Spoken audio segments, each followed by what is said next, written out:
Hello, everybody, and welcome back to the MC Events podcast. I'm your host, Joey, joined once again by Gilan. Hello. And while we did say we were going to interview someone this week, we had to push back when the interview happened. So next week, you'll hear an interview with Fire Breath Man, i.e. Shane, about his time as an event player. But first, we thought this would be fun after just having watched Minecraft Monday, number 9. We're going to watch MCC number 1. Gilan, what do you remember from number 1? I didn't watch it. I don't think I started watching MCC till like 7, so I don't remember anything about number 1. I don't think I've ever seen it before. As we can already see from the screen, the lobby is very similar. We're watching from Captain Sparkle's POV, and let's go ahead and get it started, Gilan. We can talk about some of these things that changed throughout the iterations and how Noxtrue has really upped the game and what making an event is all about. So, Gilan, go ahead and start it in 3, 2, 1, start. All right, so the important thing to understand is we watched Minecraft Monday 9, which they had, I think, 13, and a month or so after 13, MCC 1 happened. It was meant to be an event that was done in collaboration between Noxtrue, the people who developed it, and Scott S. Major and I Has Cupquake, who are the ones kind of suggesting it and getting all the players together for it. The point of us watching the first one is kind of show you at home, if you're making events or interested about events, how MCC has continually evolved and improved upon their process to make the event that it is today. Yep. I'd also like to mention, this is so long ago that Eric just made a Fortnite reference in chat. But it was unironically then. Now we do it ironically. Now we do it ironically, yeah. Although I think that was also ironically. But still, Sure. oh, look at how quaint that firework display is. But even that was unheard of. This firework display with the guardian beams, like having this light, the countdown, the music, like none of this had been done before an event until the Noxtrue did it this way. So like for us, we might be like, oh, it's not as exciting as it was compared to the last MCC. This was insane at the time. Like people were blown away. I don't know if I got I don't know if I got his reaction to it, but he was like, if this is the beginning, what's the finale? Okay, so how do we choose? And so even we can see all the things that have stayed the same. Decision Dome functionally looks the same. There's been some... Everyone has the same color glass. Everyone does have the same color glass. They hadn't retextured that yet. But functionally, it's the same thing. Some slight improvements have been made to the build over the years now. But they knew when they went with this design that like this is going to stand up over multiple uses. The things that we're going to see that have changed are the games. Most of these games we're about to watch, well, at least 3 of them, 4 of them, no, 5 of them technically are no longer in their original form, whereas the other 3 have also been iterated on to be very different from what they started as. So do we just yeah, I mean, you can, but I mean, just looking at that already, this is MCC 1, they have this custom animation for it randomizing, which, or not randomizing, but going around like showing with the question mark and it shows which game it is.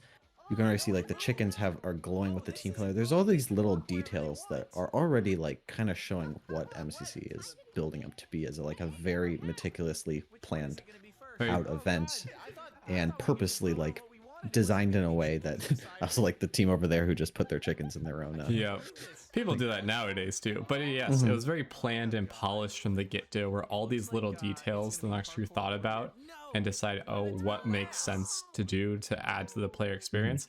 And that shows if you go back and watch Noxtrue Game Show, which is 9 years old at this point at least, you can see like where certain game ideas come from, and even like certain sounds, certain like aesthetics and things come from that they've now iterated on after the years.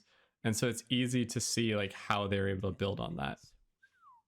And here we see OG Hardcore Warrior, which we get, which MCs get blown up in number 11. I think so. Yeah, I think it's 11. So this map stayed not the same, but the same basic kind of theming to it, like the colors Seems and theme theming is of each level stayed the same for 11 similar events. progression too. Like it's a similar feeling to And it. even the salmon letter at the end stayed the same the whole time. Because barely anybody got to it. But the other thing that's very different here is this seems obvious to us. Like, here's a tutorial to explain how the game work. There's a moving camera where they get to see the map. This was also unheard of at the time. People just put the tutorials in chat, and you would just be like walking around, no one would read it, no one would care, or an admin would type it out in chat. That never worked either. That one's my favorite. That one's the classic. Explaining it during the game. But it's a case of like already that level of polish into the game just set them apart extremely from anything else that had been done before.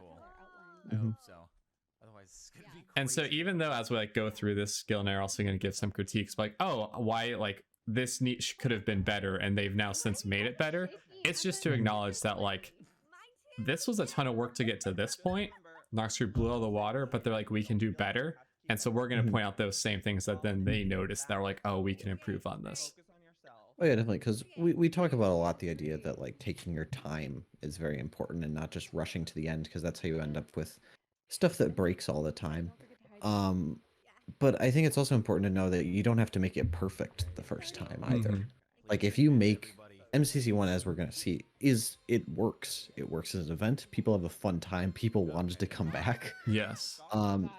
And if you were, I would say, if you were to release an event today that had the similar level of polish as MCC1, it would be a good event. Oh, absolutely. If anything, there are still events being released today that aren't as polished as MCC1, which is impressive. I think what's been a lot different in the like recent events, newer event generation being made, is that people focus a lot more on game design versus aesthetics now. And MCC at the time, like right when it came out, people were like, oh, this is what you needed to be successful. It's like you need really good aesthetics, you need all the details. But now we're kind of pushing, we've now realized that no, it's about gameplay. Yeah. Because it's also a thing that you can always make things prettier later too. It's much easier to do that. And that's kind of thing if you've seen like Block Wars over time, you can see every Block Wars new stuff is added, the lobby gets prettier, blocks are added, there's all these new maps are being made. It's this common build on what it looks like. And while there is games added, it's much harder to add new games and rework the games of an entire event versus, you know, the maps or the actual just how it looks. That's a kind of a bonus that makes players really like something. Like I'm sure the players in FC, which I mean, we're going to probably talk to Firebreath about this, but the visual appeal of MCC is definitely important. But I think when people talk about it, they definitely care a bit more about what are MCC games. And another thing you'll notice, like things that already have stayed the same, the fireworks and the coins going off as you hit each checkpoint. The fact that like the sounds are already put in that are so iconic now. And even the fact like Vixella disconnected a moment ago and was able to rejoin mid-game fine. Like that, it used to be like impossible to rejoin most games. Like if you DC'd, you were just screwed for an entire thing. But Nox were like, no, we're going to ensure that if anyone disconnects, we have a system to make sure they can come back in. Yep. It's also really funny to watch this, considering like it's on the practice server nowadays, and while it's like obviously a different version of it, how fast people can go through some of the parts, and like how slow Jordan here is taking it. Yeah, I mean, I found it so funny that when they were in the Decision Dome, you could see like Captain Sparkle's like stopping, like opening up the chat and reading the chat, like the chat tutorial stuff, and just like, yeah, at this point, none of the players knew what they were getting into. Like a lot of these players are seeing this for the first time. They're like, yeah, I was told that it's like a Minecraft event, and like that's also the thing that it's hard to recreate that awe for us now. Yeah, to like never have experienced this before, and then to be playing it, or as a viewer watching this, and you're like, what is this? And I think the big thing, we'll skip ahead in this. We're not going to watch all of Parkour Warrior 2. But this is also, I forgot, checkpoints were different back then. You had to restart the whole stage, not just the level you were at. So Captain Sparkle's just finished these 3 ladder jumps, and when he falls in the slime, he goes all the way to the back before those 3 ladder jumps. Whereas in the later versions, you got a checkpoint after each one. it's crazy to see like I'm not going to call them flaws of Parkour Warrior, because really it's just the way it's set. These are the parts of the game that happen, which is people get stuck at certain points. This version of it just emphasized getting stuck even harder. Which then they had, they changed the checkpoint system. They made some of the earlier levels easier. They made some of the harder levels harder. Like they kept trying to find fixes to make it still, function and work as they wanted it to. But it got to a point where they went, this game can't continue to exist in this form to do what we want to do. I will always get something first. Yeah, because it's the realization that a lot of the large amount of players in Parkour Warrior reach a certain point and they never move forward, and that's just where they kind of max out. Or even if they can move forward, it's so difficult that it just gets really frustrating.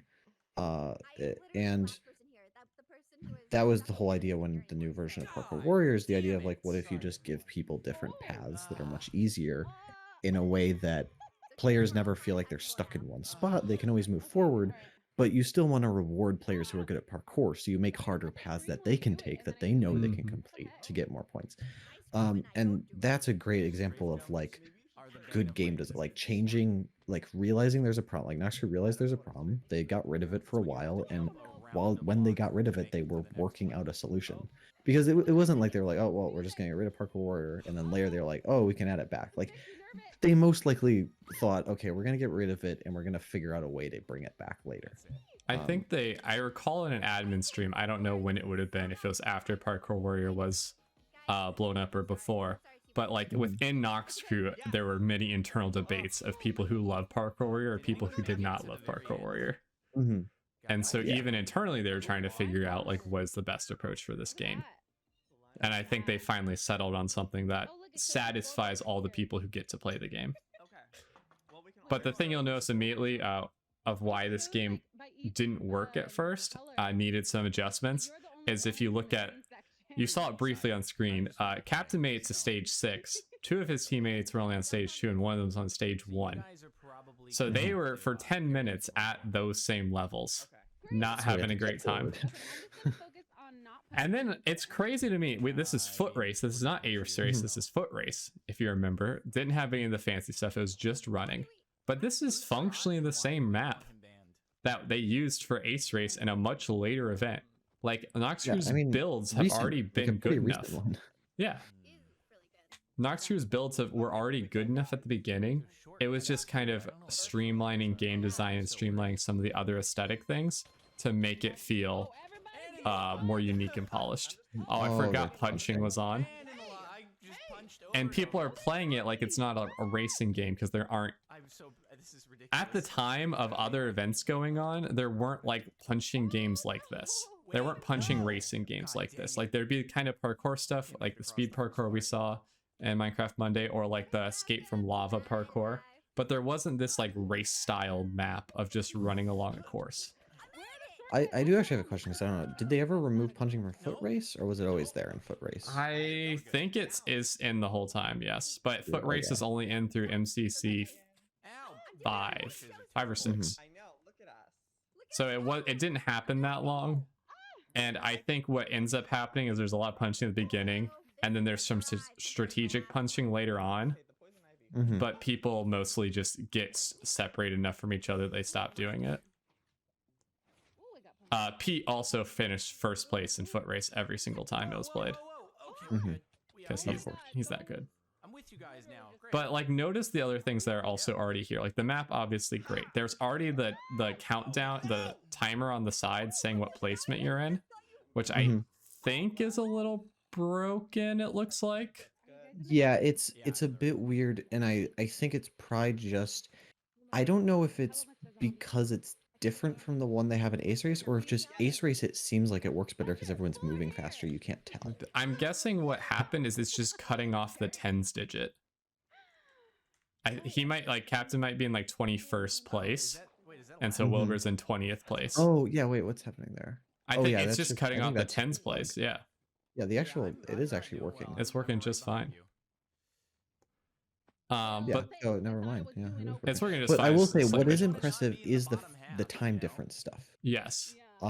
That's really cool that they're doing that so early, because I will say from having to make a similar system myself, it literally requires you basically like tracing a path along the entire race, and you're keeping track of where everyone is and comparing them to each other, so you can actively like figure out the distance between them, and then like roughly estimating the time between it. I'm guessing what it's doing, like It's crazy. where from when they got there. Yeah, it's really good.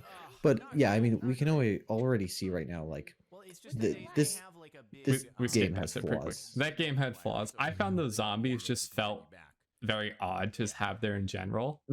And I think Noxtria also realized, like, hey, this kind of feels weird to have mobs here at all when they're not really like contributing except to this part. This is also where the elevator joke started. Without a joke. Like everyone just got in here, like somebody led the way, and so they started going in here between every game. And then Nox like, all right, let's put something in now so that when a bunch of players get in the elevator, it's gonna do something. So it was a thing of them like acknowledging players like find this funny. How do we like do something with that to be engaging? And that's part of like connecting with the community and or the playing like connecting with it. And oh, here we are, original Rocket Spleef. A game that, in all honesty, compared to the current one, isn't that different. Like it has the same functional mechanic. The idea is you shoot these fireballs to both launch yourself up and attack other players. You're on a map that's deteriorating over time. You have things to and save you have yourself. An elytra. Yeah, and you have an elytra, and you have these kind of fireworks savior. But of course, with newer with Rocket Spleef Rush, it kind of fixed a lot of the problems you had in current Rocket Spleef that you'll see, is where, you know, you aren't really going anywhere, so players don't have much of a, they don't really have a reason to change where they are. They can kind of just camp for a while in one spot. You can see kind of sparkles. It's kind of just the best idea, just, you know, just sit here and not move. And eventually they start fixing that with Rocket Spleef Rush, taking the time to instead look at that jump, force players to move places. I think the big thing it did is it allowed like the best players with elytras to shine in Rocket Spleef Rush, to like actually force you to use the flight mechanic to stay alive and do well. And this version, obviously Captain Sparkles is better able to stay alive because he's flying well, but you could also just find a nice hidey spot and then no one could see you. Or you can pull a Wilbur. Or you can pull a Wilbur and glitch into a block, but that's more of a Minecraft bug. So like the issue with this one is because also how long, like this is also before TNT would fall on the map to blow it up. So like this is the same issue you get in regular Spleef, which is players get very separated from each other, and all of a sudden you're just waiting for action to happen, but players have no reason to fight if they want to just play passively. Captain Sparkles did actually pretty well. Yeah, he finished third, I think. Yep. Yeah. So very well for that first round. But as you can see, like we're down the last two people, and there's a minute already, and you can't even really like and they can just be on opposite sides of the map, you know. And we skipped round 2, but we do watch round 3 as well. And this map, I think, has this is not a dropper. That's a funny admin quote right there. Don't just fall through the middle. This is not a dropper. But I mean, she said it is. should have just told everybody. I think the issue with this one is essentially you fall in the middle. There's only one way back up, which is back on the outside. And so you're just forcing everybody to stay on this outside area that is very thick and easy to stay alive on. But yeah, the reason they switched to Rocket Spleef Rush is allow for that skill expression, allow for a faster paced game, make the elytra flying more a part of the game rather than just kind of hopping around to stay alive. And so that's why we see Rocket Spleef Rush still in, and Rocket Spleef has been switched for it. Well, and also, as I mentioned earlier, with, you know, adding art and assets over time, you can see right now, Golden Shovel is your that's the thing that's launching these projectiles. But if you watch MCC now, there's like a custom modeled little Rocket Spleef gun kind of thing, that rocket launcher. And yeah, that's a kind of thing where it's like it wasn't needed at this point. I don't think Violet was part of Noxcro at this point. You don't really have a modeler to do that. So, but once, you know, if you get to a point where you can do that, you start adding things, and it makes the, you know, event look more aesthetically pleasing, but it doesn't change the gameplay that much, so it's not that important early on. I think another point, which other people can disagree with me with this, but if your event starts with a feel that's very vanilla, like I understand, oh, my shovel does this, like all my things like feel like the things I know, it's easier to like understand it when the first time you play it, versus you join an event and everything's a custom item, and you're like, nothing is what I know from like regular Minecraft. Yeah. I'm confused. I think one thing to keep in mind is even if you're trying to do a very customized event, players don't like when the sword model changes. It's true. Players have to fight, they like when the sword takes up the same amount of space on their screen, it looks the same, the colors aren't too different. You might be able to change the colors. Actually, if you change the actual like color of the texture, that's probably fine. But if you want to keep the model the same, because especially players who like PvP, they're gonna be angry with those slight little changes. And it will mess them up. So I think that's why if you watch MCC and a lot of other events, even when there's custom items, a lot of times, you know, in Battle Box, it's just a sword. There's no nothing special. It's just recognizing which custom items like help elevate and which custom items are just custom for the sake of being custom. Yeah. And so if you're changing things for the sake of changing it, you're probably like, what does this add to gameplay? Is this worth doing? And that's the times you should be like, let's not change that. But if you're like, hey, if I change everyone understands this shovel's rocket launcher by now, I make it look more like a rocket launcher, hey, this adds to the aesthetic of the game. And now we get into the controversial bingo lockout. No, sorry. Lockout bingo. This isn't even bingo, but fast. So actually in our last episode, we were watching a different bingo. Yes. That was in Minecraft Monday. And I will say, compared to Minecraft Monday, I think this is a much better bingo game. I think the map has chosen a bit better. There isn't a random box that spawns blazes. Yes. But as we went over in that video, bingo just has it's not that fun of a game. It's not that fun in a default world where you're having to just get lucky and find things. Yeah. When there are other ways that it could be done. Yeah. I think what's done better here than Minecraft Monday's version is obviously the map, just being able to see all the stuff you need in a much more streamlined way. Points were given out better. There's now 25 items rather than 9. But there was also PvP back in the day. Oh yeah. Which if you didn't, also mobs are actually spawning. Which means the server is doing better.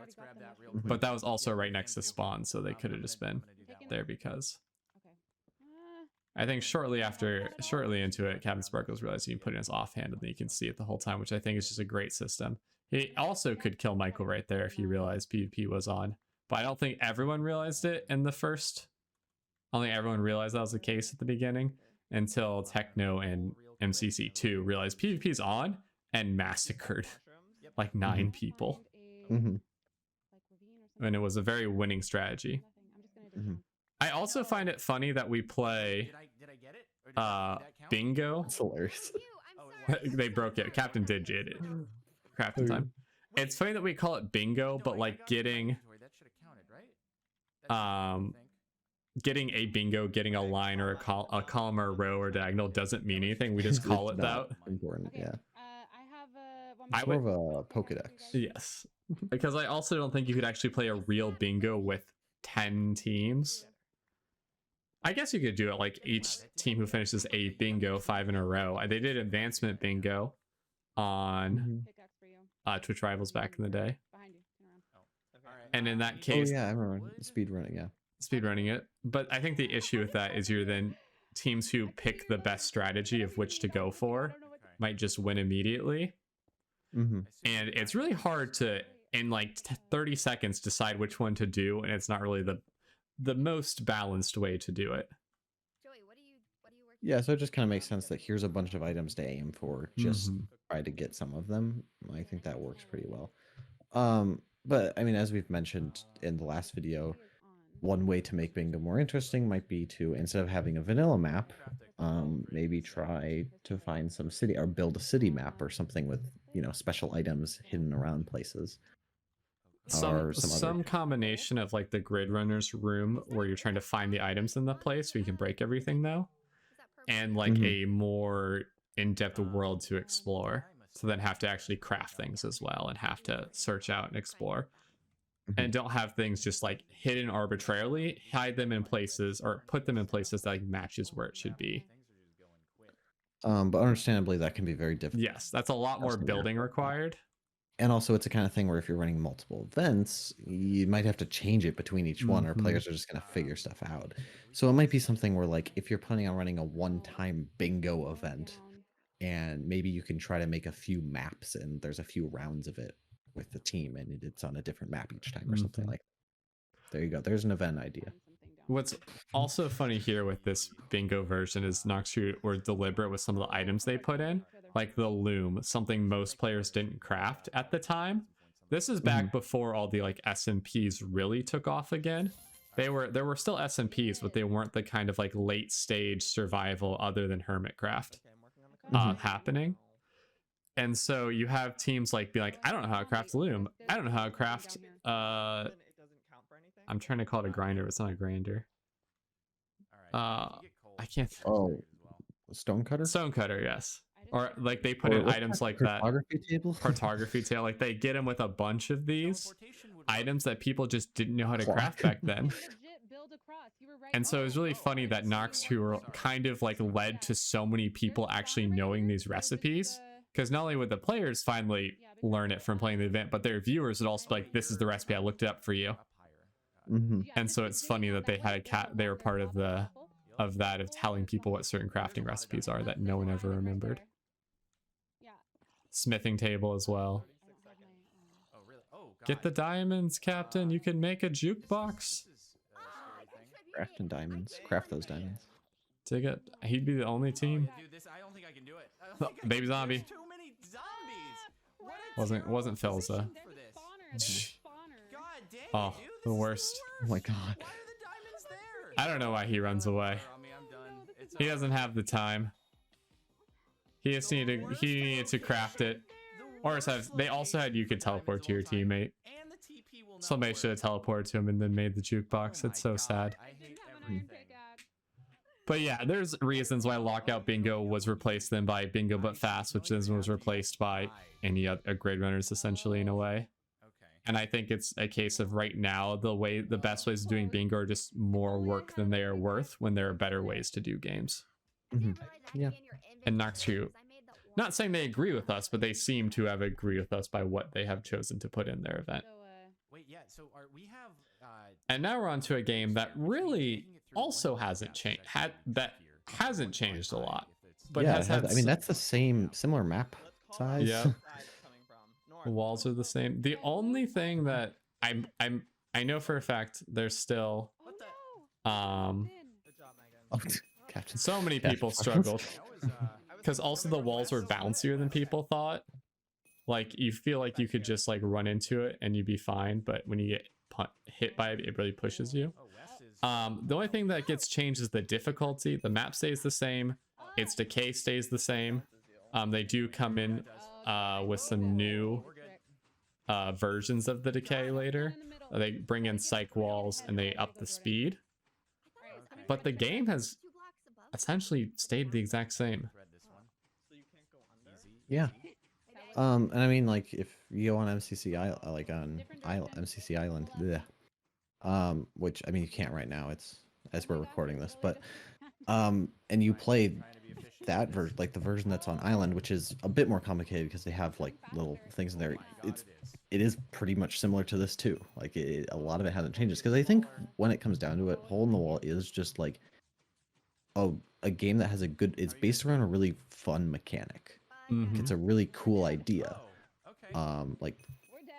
And it works surprisingly well. And before this, I had not really seen a game like this before. And actually, the only time I think it shows up is in Noxcrew's map, where they basically made super hole in the wall. Yeah, super hole in the wall. Which just came from One Direction, which was meant to kind of mimic the Wipeout game. Or I don't know if it's Wipeout, but one of the game show games. it was probably done with some sort of command block system, so it like this one is pretty much only possible because of plugins. You can't really do this with command. I mean, you can, and I have, but it's pretty much only possible with plugins to get it at this level. I think the thing we noticed though is like this game has had issues, not issues due to game design, but due to Minecraft. We also skipped the other 2 rounds because it's the same thing. And it's essentially like the bugs that come from it are just because how Minecraft deals with collisions and ping and the blocks moving. And that it's been really frustrating, I assume, on Noxcrew's side to try to make it not have those issues, not to let people just phase through walls, but still have the core gameplay mechanics. But the Australia buff, yeah. Also, if you just notice right there, you could hit your teammates back in this version. Intended mechanic. But we move on to Skyblock, which is the best game to ever exist. The worst game to ever exist. It's the best game to ever exist. I don't know what you're talking about. I'm gonna break it down. The idea is every team is on their Skyblock island, collect resources to then build you stronger to slowly bridge towards your islands to the middle to then fight to the death, i.e. Hunger Games style. Notice how much time is in this game, Gilan. Yeah. It's one of it's one of those games where I think when it was if I explained it if someone explained it in words, I'd be like, oh, that actually sounds like a pretty fun game. And I think that's probably why it got made by Noxcrew. They're like, it sounds like a pretty fun game. Like everyone has their own little sky block, and then everyone's kind of works their way towards a center island to get more resources, and then they fight it out with what they made. Like, oh, that sounds great. It's like survival games in the sky. But then you actually see it and you just realize all the flaws it has. You realize firstly how slow it is. So then start on this island, then go over here to a cobble generator. I do find it funny they didn't give you the lava bucket and water bucket yourself because they knew people would mess it up. So they're like, mine here. But the fact that it's very slow, it's very boring at the beginning parts of just mining cobblestone to get blocks and move forward. And it's incredibly punishing because you'll spend, the game had 18 minutes or was it 20 minutes? Yeah, it was at like 7. We started at 18 minutes. We're 5 minutes in. We're mining cobblestone. So if you now have the unfortunate displeasure of like falling off the map or accidentally getting burned by lava, you don't really have enough food to heal from that. And if you've died, then you're dead for good and you just wasted 5 minutes. And so it's a game that like on paper sounded fun and execution felt very punishing or boring depending on what you were doing. And as well, the winning strategy they figured out when, I don't remember the last MCC Skyblock was played, I think it was like 7 or 8, somewhere around there. I don't know, but a while ago. Somewhere, it's definitely an 8. Actually, it was MCC Scuffed was the last time that Skyblock was played. True. But the winning strategy they figured out was to make enough iron armor for one person and just stack that person up. So then they were essentially unkillable because no one had enough food or weapons to hurt them if they're in full iron. Everybody else has like one piece of armor. And then that person just kills everyone at the end, which is not a great like gameplay loop or decision, like a great experience when you're not that player who's very stacked.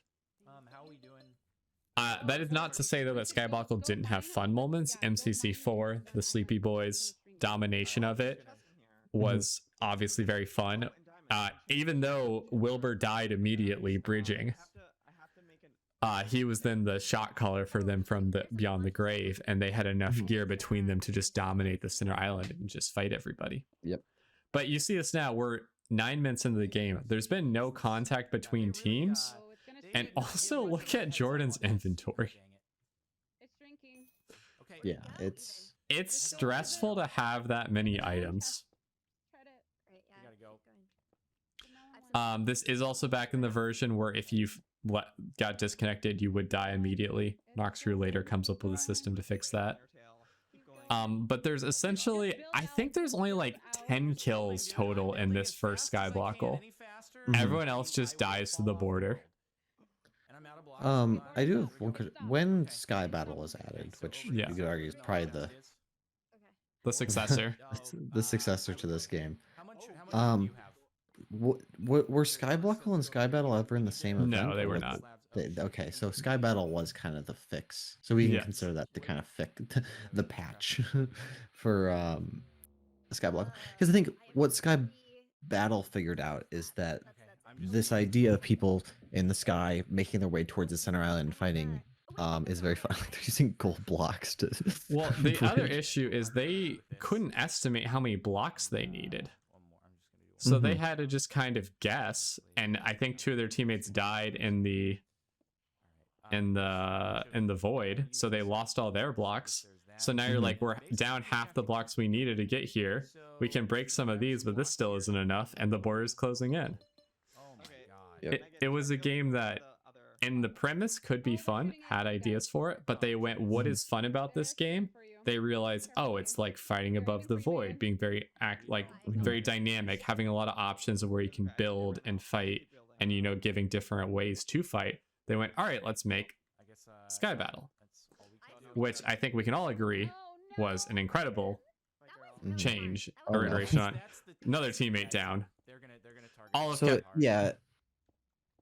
I think they got shot or snowballed. I don't recall. I think something happened. It fell. I'm pretty sure if you got snowballed, it didn't give kill credit. Oh, it didn't. Okay, that makes sense. Yeah, the Sky Battle is basically, when you break down like what it is as a game, it is the response to all the problems in Skyblockle. So like in Skyblockle, as you mentioned earlier, like not having enough blocks. Okay, in Sky Battle you have infinite blocks. Okay, everyone's way too far out and doesn't fight in time. Okay, move everyone really close to the center so everyone basically immediately starts fighting over resources. They immediately fight over those like those kind of islands where there's those chests. Nobody gets to fight. Okay, well just make it so everyone basically gets, you don't have to use a furnace or anything. You just have the irons already there and you just craft your weapons and you make your way in. And now it's like a 3-minute round instead of a 3-minute rounds instead of 20 minutes of this. I'm gonna make a bow. Actually, and yes, because this, obviously they do better after their first version of playing it. We could say the same thing for the first time Sands of Time was played and how confused players are. Obviously it didn't go well. But the thing they found here is that this continued to not go well. They continued to have issues where players would, fall when they're bridging because they have a moment of lag, or they'd accidentally unshift for that moment. Fighting at the middle when you have no food and no gear wasn't very fun. It wasn't fun to get pinned down when you're trying to bridge to the middle, but a team already beat you there. Like, they kind of just identified that all these flaws are too many, so let's take what we felt was good, put that into a new game, add some new mechanics and adjust it, and let's make something that people would love. And obviously, from MCCI, Sky Battle is a very popular game. Yeah, it's pretty much the most popular. I don't remember who said it, but somebody was like, there's the MCC Island community, and then there's the Sky Battle community, which was somehow a different sub community that's very competitive, very intense. Making their own ranked matches. And but yes, Captain just dies. Because you also couldn't place blocks in the border, I believe. But so watching that, it's clear to see why Skyblockle might not have been the most fun. But we go to a game that was also fun from its first iteration. Let's get to the other side. And it's funny because when I was watching Foot Race earlier and I saw people running towards a goal punching each other, you're like, it just reminded me like this. That's kind of what Foot Race basically at the beginning was, kind of like a to get to the other side without blocks. And I think that's actually one of the reasons why, having Ace Race be such a different game once it did come out was necessary, because I think to get to the other side kind of that was their kind of thing, and Foot Race just kind of felt like a really long to get to the other side map with no blocks. Yeah. Because I think that is one of the things where if you compare this to Foot Race, the big difference is that even if you're getting punched off constantly and you can not make progress, at least eventually you make your way to the end. It's pretty short, and a whole new round starts and everyone can restart. Well, there's also the idea of like, even if you got punched off, there's now a bridge or path for you to follow to catch up quickly. So there's almost like you have a catch up mechanic built into the game because the bridges stay. We can compare this to MCC Islands version where the blocks decay after you place them, and you'll notice that many fewer people finish because there's none of these paths then created. And so I think To Get to the Other Side was a winner of a game from the beginning, and there's a reason why it has stayed, I think, the same. I don't think any mechanics have changed other than the chickens have been replaced with NPCs. That's more cosmetic. And then I think, haven't they switched to pickaxes now, or is that only on Island? I don't know. I can't remember. I mean, I guess the other change is different maps. Different maps. But like the slightly core different mechanics, the No decisions. ice boating. Ice boating was the second map played, which is wild to me that they're like, let's put this in. And Jordan has this fun texture pack to make all boats look like his car. Not pretentious at all. Actually really funny. And then they did change some things where you couldn't get in other people's boats. You couldn't run along. I think they left it where you could run along the map because it's just so slow. There's no reason not to allow it. But again, a map that is very fun. A game that's very fun. The fact that he survived that, wild. It's just too hard Yeah. to see So we're getting to, this is game 7. We're going to watch, I think, only 3 rounds or 4 rounds. I forget how many I put in. And then we'll have one more game, and then we'll see dodgeball, but not from the people's playing perspective, because there's a reason I chose that. But you'll notice that like we're looking at all these games like, wow, some of these look fun, but not fun. And but at the time when this came out for MCC1, this was, all these games were groundbreaking. And it's just been over the past 3 years as they developed the event that they've been like, how do we improve on what's already a great product that people love? And they already knew that this was going to be the best To Get to the Other Side map ever. But they very systematically looked at like why this game worked or didn't work, and then if it didn't work, took the elements that did work to make it into something that was better. And I mean, with the most recent MCC, we saw for To Get to the Other Side the addition of karma, like a karma system that changes your knockback. I still wonder about that. That What? one just seems kind of funny as a concept to me.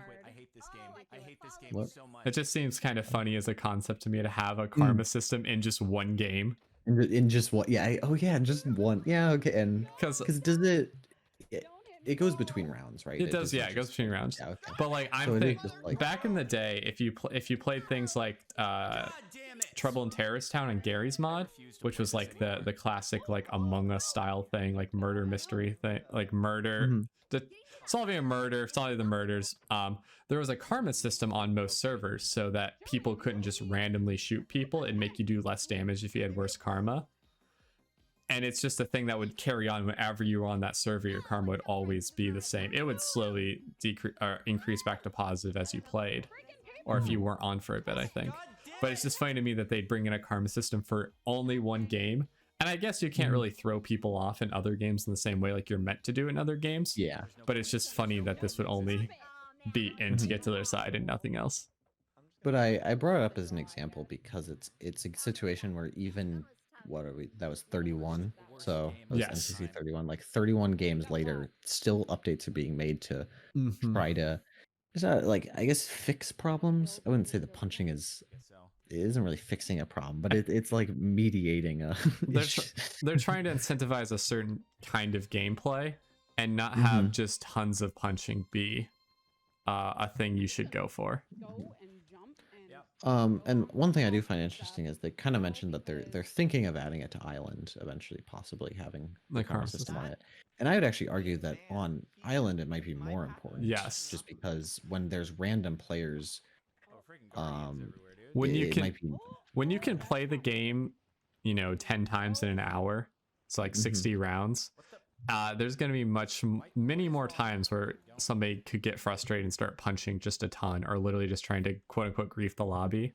yeah, and I've never done that. I would never do that. I would never do Whereas that. in this On this map specifically with other people who I know at Yeah, the end. that's very and fun to blocking do in to a your chicken friends. so that they can't find it. Whereas in an event like this, you're only playing the 6 rounds one time.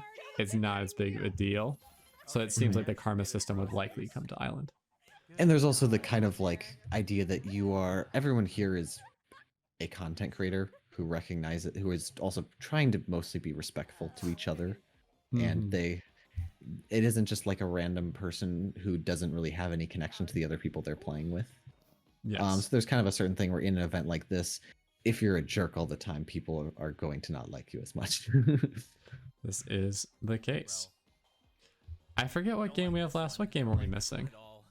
It's crazy that BattleBox wasn't until... Survival games? Yes, it is survival games.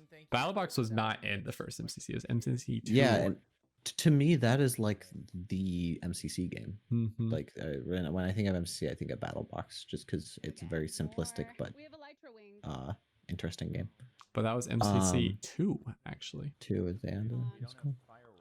And then even this map, I don't remember when we've most recently seen it, but like it's been a map that's been used a number of times and been always...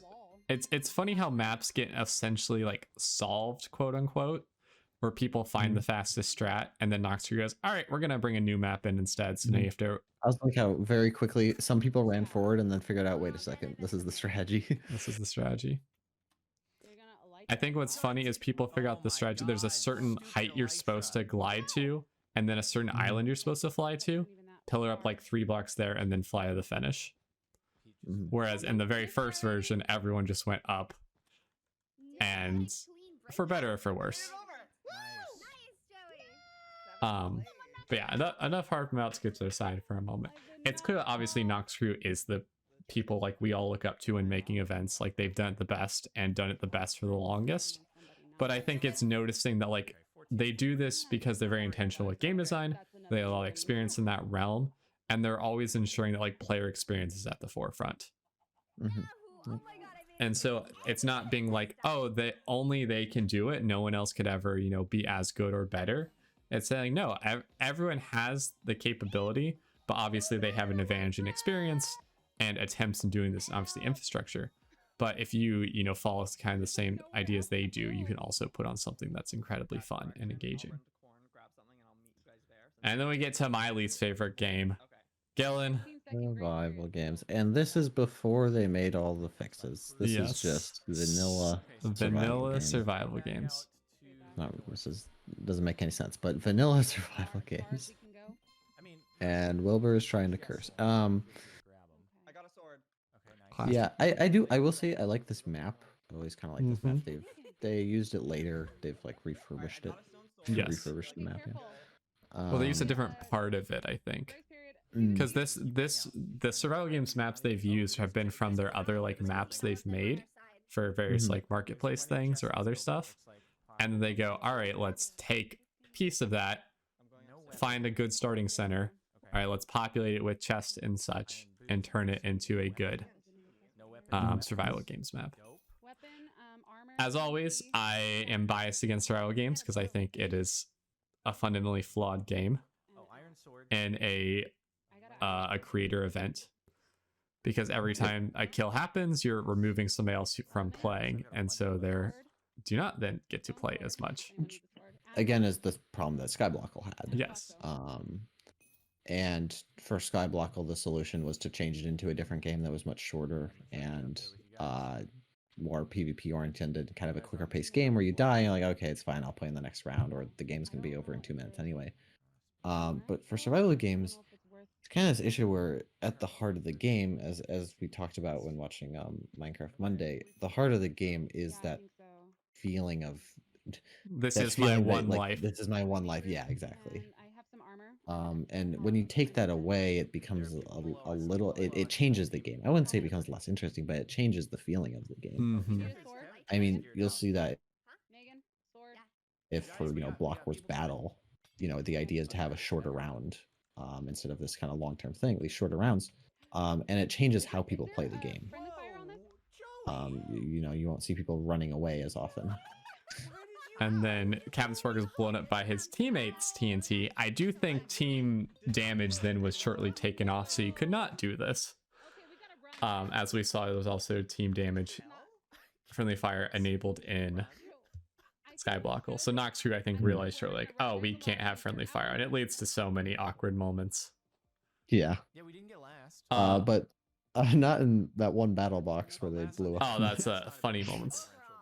But yeah, they died at, I don't know, I think it was a minute and a half into the game. The game lasted another 15 minutes where they were just waiting. Also, look at the like kill distribution. JC the Caster had like 10 kills or something. Nice. And it was game 8, which did have a modifier. So that is how that happens. It did not get them even up to first or second or third though. Oh my god. There's another point I was gonna have about survival games, but I have lost it. I would be so nervous. And now we get to Dodgeball. I would do so badly. I think we forget how much Dodgeball has changed since yeah, this first that was one. the thing I realized when watching. I watched MCC 3 a while, like the Mhm. admin stream a while ago, and it was like Dodgeball is way different. Like I forgot about that Dodgeball. So let's first say the finale game idea. All Nox Crews. They're the first ones to come up with this idea and strategy for it. Choosing it to be this dodgeball style dodgebolt is something inspired by one of the Nox Crew game show mini games, but is kind of like the perfect finale game because every player, while there are different skill levels in it, obviously some people are better at dodgeball than others, any player can still have great plays in it because it is so stressful and all it takes is one moment to get the shot. I mean, if you watch today, like if you watch Dodgeball now, you'll always see those moments where it's like a 1v3 and people can still win that. Like, and they don't have to be an amazing PvPer to win it. It can but they can still win it. But so you'll notice the things that are immediately different already were the fact that the arena is not going to shrink at any point. Yep. No matter, the arena nowadays shrinks after, I think it's like 6 arrows are shot, or if somebody is killed. It's not going to do that. There's also, it's only best of 3, so 2 rounds equals a win. There's also not the like comeback system where you you get an extra arrow if you're down. And no fancy HUD. No fancy HUD. None of those other things. And you're like, you might say, Joey, those don't seem like a lot of changes. Those change the gameplay so much. Like this first dodgeball takes so long because they are so far away from each other to try to hit these shots. Yep. Like from that front line where you can shoot from, I think it's like almost 20 blocks to the straight in front of you to the back wall. And then if you're at an angle, it's even more blocks away from you. And so the fact that like this even ends in a decent amount of time is good.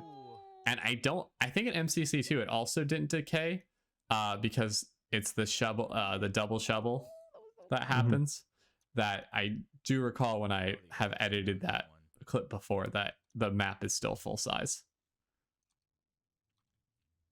And so even like this game, they're like Dodgeball's the best game, best finale game. Everyone will tell you that. It didn't start out that way. Yep. 1v3. And yeah, and again, as we talked about, that's recognizing a problem. Okay, the rounds last too long because people miss too much because the players are all standing in the back. So the solution is force players to move forward. It's the same. If anything, it's the same reason that a lot of games have borders. Like if you just have a gigantic survival games map and you're not forcing people to the center, they're just going to run around forever, never actually fight each other. So it's that similar, just changing the game over time to fix problems. Because I'm guessing what probably happened is when testing this, if there was a lot of testing, there's also a possibility that because there's a finale game, they weren't able to test it as much. It's possible that when testing, some testers were just really good at getting shots and maybe rounds seemed to end faster.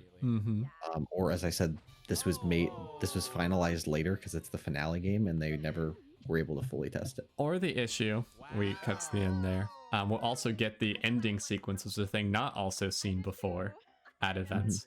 But it could also be the issue that like for testing, there wasn't the pressure of this final dodgeball.